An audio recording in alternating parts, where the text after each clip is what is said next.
Bismillahirrahmanirrahim. Assalamualaikum warahmatullahi wabarakatuh. Alhamdulillah, wassalatu wassalamu ala rasulillah, wa la hawla wa la quwata illa billahil aliyil azim. Syukur kita dengan mengucapkan Alhamdulillah.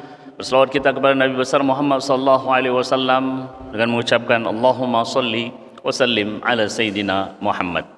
Bapak Ibu jamaah Masjid Gunung Merah yang dimuliakan Allah Subhanahu wa taala, melanjutkan kajian sirah Nabi besar Muhammad sallallahu alaihi wasallam yang pada siang hari ini saya akan menyampaikan tentang keikutsertaan Rasulullah sallallahu alaihi wasallam dalam pembangunan Ka'bah ataupun dalam merenovasi Ka'bah.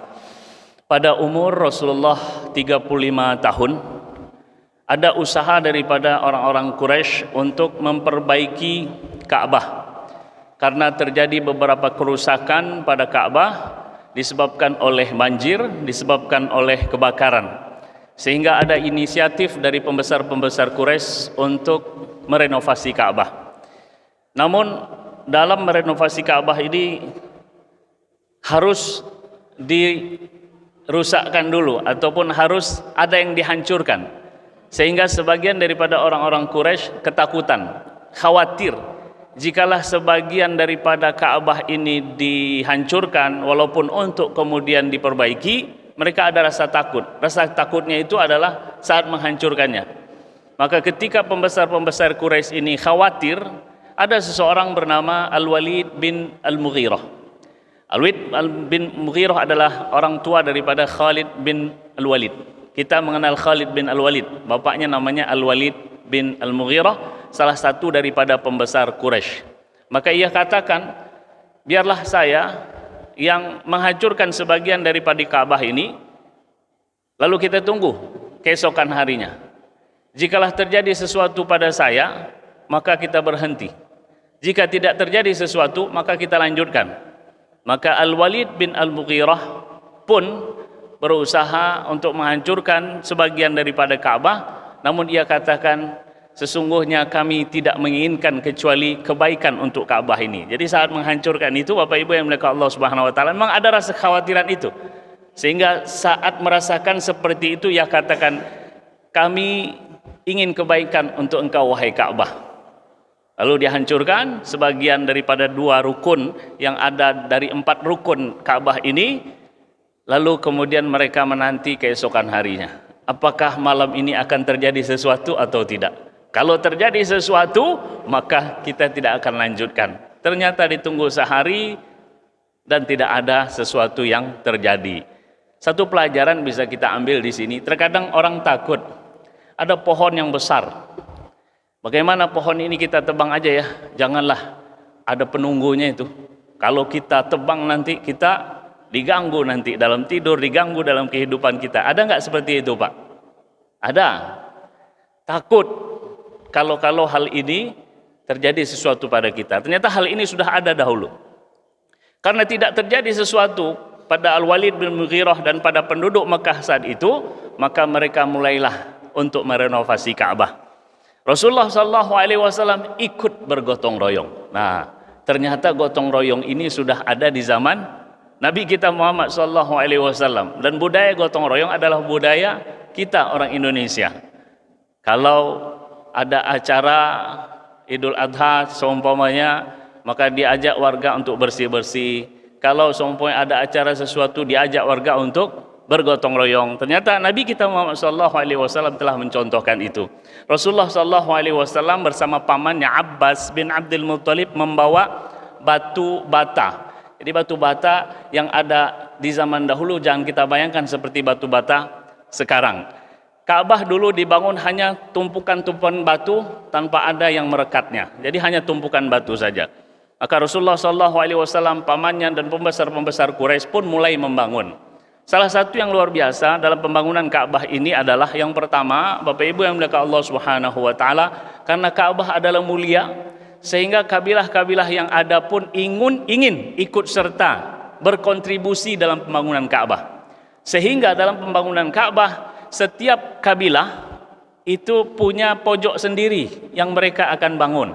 Jadi rukun Yamani contohnya, ini kabilah ataupun bani ini saja. Rukun Hajar Aswad, ini dari kabilah ini.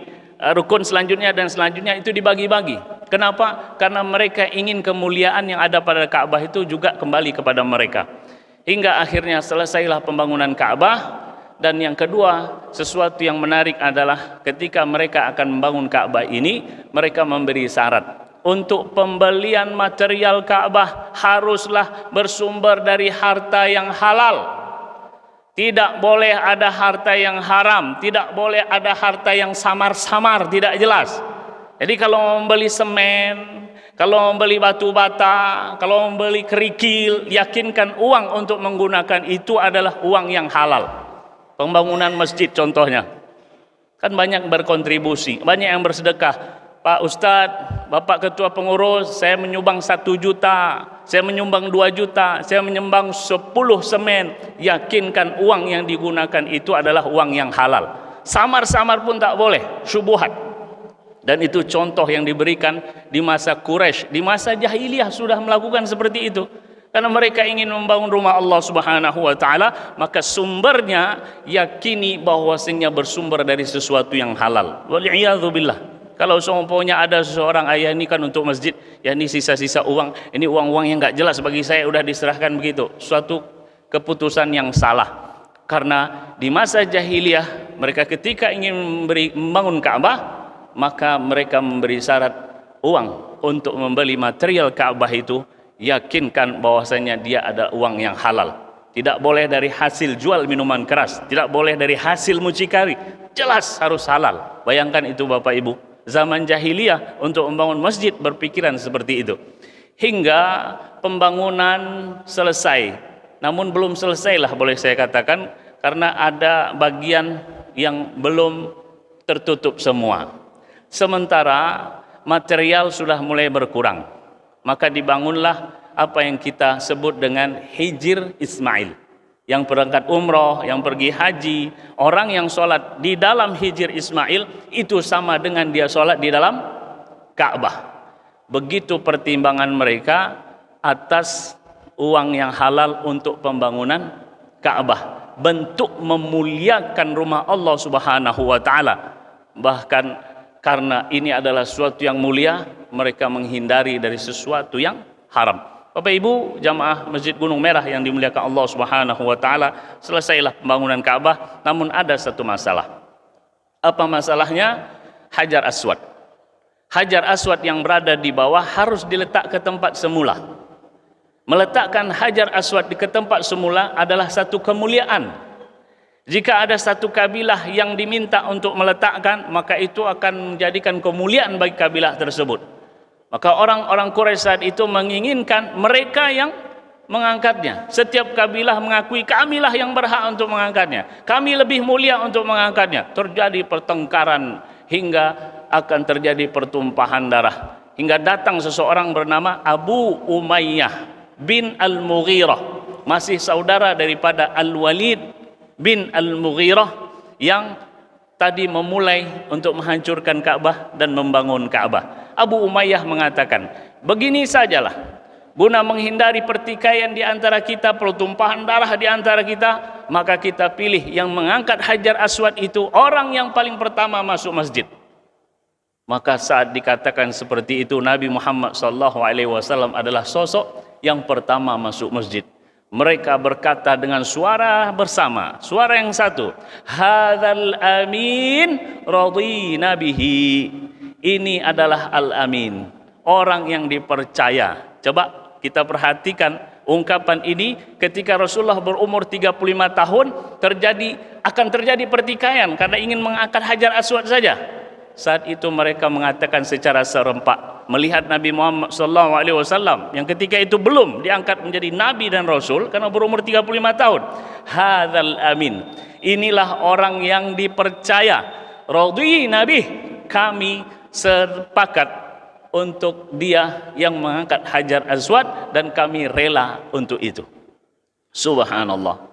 Nabi kita Nabi yang bijaksana, Nabi yang kasih, Nabi yang sayang. Kalaulah ada di antara kita mungkin mendapat kehormatan untuk mengangkat Hajar Aswad, maka mungkin ia akan mengatakan, iyalah, siapa lagi yang lebih cocok daripada saya? Enggak ada. Maka bisa jadi dia angkat sendiri. Lihat apa yang dilakukan oleh Nabi kita Muhammad sallallahu alaihi wasallam. Ma arsalnaka illa rahmatan lil alamin. Rasulullah katakan kepada kepala-kepala kabilah saat itu, halummu thauban. Tolong ambilkan kain. Tolong ambilkan kain. Untuk apa? Diambilkan kain. Maka ada yang mengambil kain dan diletak di bawah. Lalu Rasulullah sallallahu alaihi wasallam mengatakan, liyakhudha kullu qabilatin thauban. Agar setiap kabilah, pembesar-pembesar kabilah itu memegang ujung-ujung daripada kain. Masih belum mengerti juga? Sudah, insya Allah. Karena dengan begitu Rasulullah mengangkat Hajar Aswad dan diletak di atas kain tersebut. Setiap kepala kabilah yang ada di Mekah memegang ujung kain tersebut. Dan Rasulullah mengatakan, irfa'u, angkatlah. Jadi tidak ada yang merasakan mereka tidak mengangkat. Karena masing-masing setiap kabilah mengangkat. Walaupun dengan ujung kain. Begitulah kebijaksanaan Nabi besar Muhammad SAW. Sesuatu yang akan terjadi besar, pertumpahan darah, dengan ide, dengan bentuk kebijaksanaan daripada Nabi kita Muhammad SAW, semua mereka merasakan kemuliaan ini. Diangkatlah bersama, lalu Rasulullah SAW meletakkan Hajar Aswad setelah diangkat oleh para pembesar Quraisy ke tempatnya semula. Begitulah kemuliaan Nabi besar Muhammad SAW yang dipuji oleh orang-orang Quraisy sudah di saat umur 35 tahun belum diangkat menjadi Nabi dan Rasul. Yang ini menunjukkan bahwasanya Muhammad SAW diakui kebaikannya oleh seluruh penduduk Makkah. Saat penduduk Makkah melihat bagaimana karakter, bagaimana akhlak Nabi besar Muhammad SAW, maka diletaklah Hajar Aswad di tempat yang semula. Dan setiap kita jika haji dan umroh berusaha untuk mencium Hajar Aswad, dan itu adalah sunnah yang dilakukan oleh Rasulullah SAW. Namun jangan sampai sikut kiri sikut kanan. Rasulullah mencium Hajar Aswad dengan mengucapkan Bismillah, Allahu Akbar. Umar bin Khattab pernah berkata saat mencium Hajar Aswad, alimtu annaka hajar, saya tahu engkau adalah batu. Kalaulah saya tidak melihat Nabi Muhammad mencium engkau, aku tidak akan mencium engkau. Maka jangan sampai karena ingin mencium Hajar Aswad kita dorong-dorong nyakiti orang.